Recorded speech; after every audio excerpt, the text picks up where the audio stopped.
to another episode of the Green Bay Blizzard Coaches Show. I'm Joey Bonadonna. That's Blizzard head coach Cody Roberson. Coach, how are we doing this week? Hey, we still grinding, baby. We're still grinding. So we'll cut to the chase. The way that the last game ended was a heartbreaker. There's no other way to around it, but there's some positives to take away from it. A lot of good that came out of that game, but we'll recap the first quarter of the season. Obviously, still searching for your first win, but what's the message to the team right now to keep grinding through the next 3 quarters of the season? I mean, we still got a lot to play for. I mean, the playoffs is not out of the picture, right? We 0-4, yes. We could go on a run, 12-4, play 16 games, right? Right. I just show up to work when they tell me to. So we play 16 games, so we still got an opportunity to, turn this corner here. It's not over until it's over. So, we still got something to prove. We're right there, right? We watch the film, we see the film, we understand that, we got to do something extra, right? Extraordinary to get over that hump. So it's come to work. Specifically, we'll talk about some of the positives that came out of this last game against Frisco. Offense got a little bit revitalized, had 36 points scored, including 20 in that third quarter. We'll talk about the receiving game. Keyshawn Taylor had 3 touchdowns, 6 receptions, 86 yards, and then Des Stewart came back into the lineup with 5 receptions, 49 yards, and a touchdown. And we'll talk about Shaq here in a little bit, but the receiving game, how did that kind of help having a lot of open targets in that last game? A lot goes into the play, right? The center got to get the ball to the quarterback. Quarterback got to make the right read. Once he catch the ball, he got to catch the ball first. We had a couple of quarterback-center exchange issues there. But, having them guys back, that's a booster for the quarterback, right? That's a huge boost for the quarterback, having the receiving core that we have coming back at full strength. With Jack back there throwing the ball, Torrance had an opportunity to come in, but we had a quarterback center exchange issue.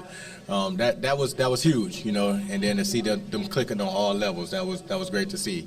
And Dez wasn't scheduled to play until pretty much game time, right? Because of his injury and what he was dealing with. So, to see him come out and play at a high level, that was reassuring.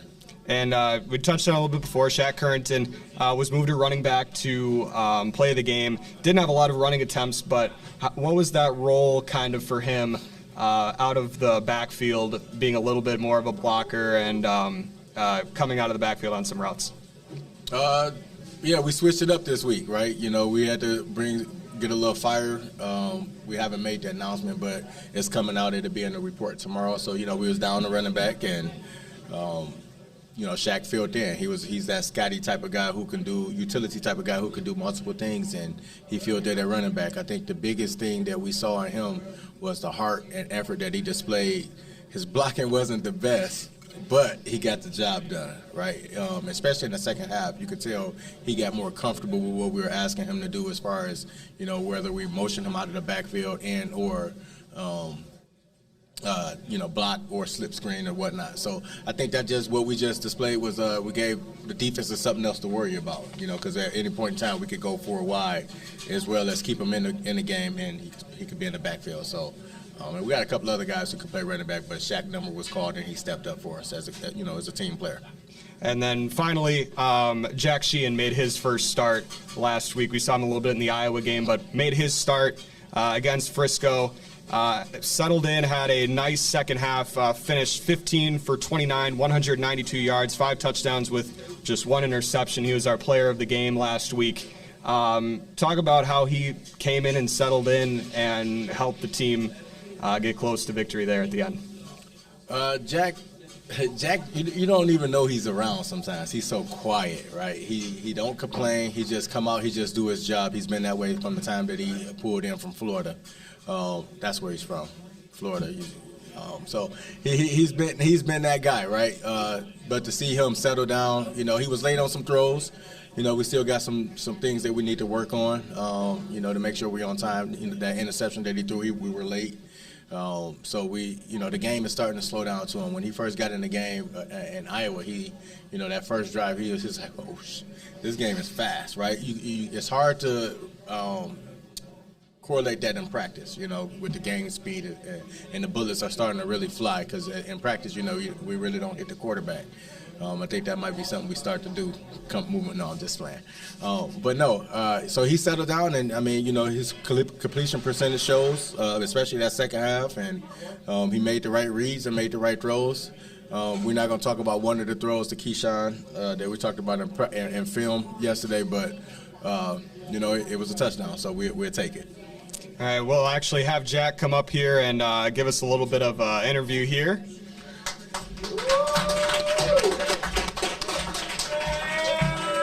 What's up? All right, so Jack, we'll get your firsthand experience. What was the experience like for you making your first start and having the second half that you did? It's just a blessing to be here. I'm grateful for the opportunity to play ball. I love playing ball, man. But like Coach said, it's real fast out there. A lot faster than what I've been used to in the past. But every game, every rep, I'm learning something. It's starting to slow down for me. So even on plays where I do good, I'm learning something. Plays where I do bad, I'm learning something. So I feel like I'm just gonna keep building on that. And we'll talk about the receivers that you had. You had 5 touchdowns to 3 different receivers. What do you like about your receiver room and the guys you have out there?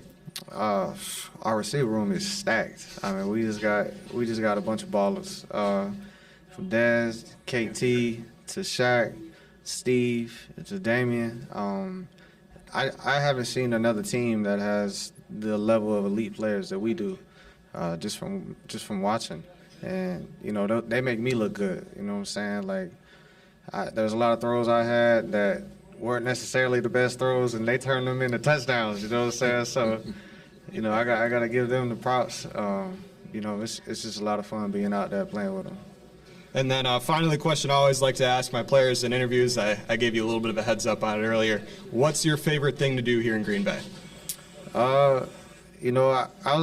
When I first came to Green Bay, I thought it was like a big city, but when I got here, I realized, okay, it's not like a huge city, but I really like just exploring and seeing the character that the city has, especially like down by the stadium and stuff, all the stuff people got in their yards for the Packers and stuff. So it's cool, man. It's cool to see, the character that the town has. Sure. Absolutely. Well, Jack Sheen, everyone, thanks for coming on the show. What's up?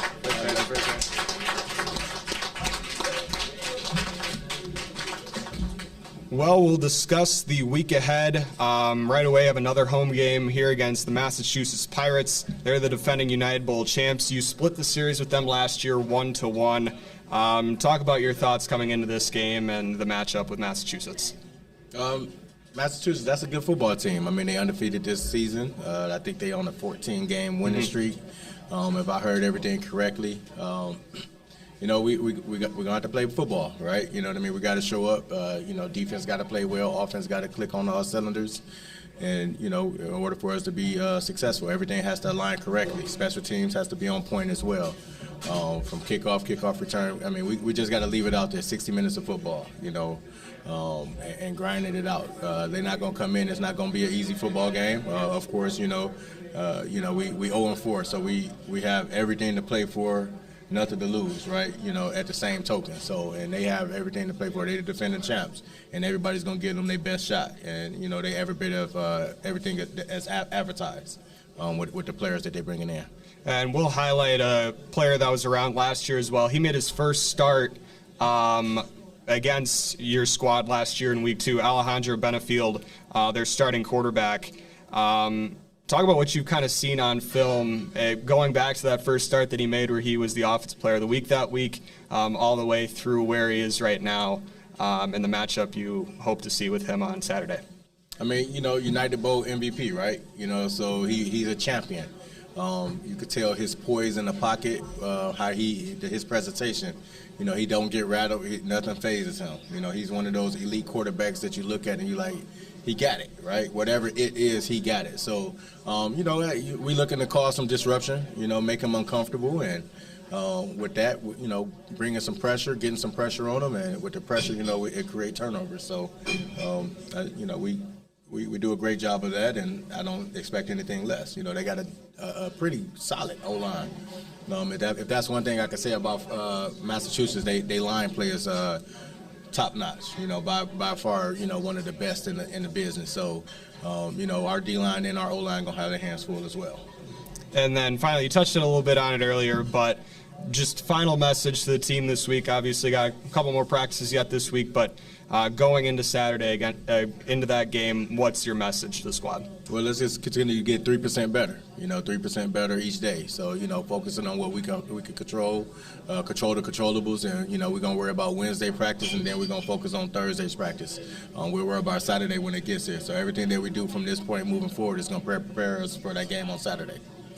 And then finally, our human interest question. This does require a little bit of deductive reasoning, but okay. What are there more of in the world? Are there more doors or more wheels? Oh, somebody just asked me that. More doors or wheels? See, like it's wheel bearings, it's wheels and doorknobs. So I'm gonna say it's more wheels. Good answer. All That's right. a good answer. I was thinking about this, Yeah. somebody, and I think I got it wrong before. I'm like, it's more doors, not that many wheels. I will say that's the first time that I answered the question. I said doors, and then I thought about it. Like, no, there's 100% more. I mean, wheels. think about how many doors is in this building right now. But then think about the wheels that's inside the doorknobs and the drawers. Yeah. Like you might count a drawer as a door, but think about all the exactly. It's a lot. Who came up with that? I have no clue, but it's an interesting question, that's for sure. I wonder how much time they got on their hands. A lot, probably. I hope they can find the answer to that too, so we can. And if they find that answer, they might be able to help me out. How we gonna win the ball game? So we might. Yeah, that person might be of good use. All right, well, that'll just about wrap it up for this week's episode of the Green Bay Blizzard Coaches Show. The game this Saturday at the Rush Center against the Massachusetts Pirates. Once again, this has been Joey Bonadonna. That's head coach Corey Roberson. And as always, go Blizz.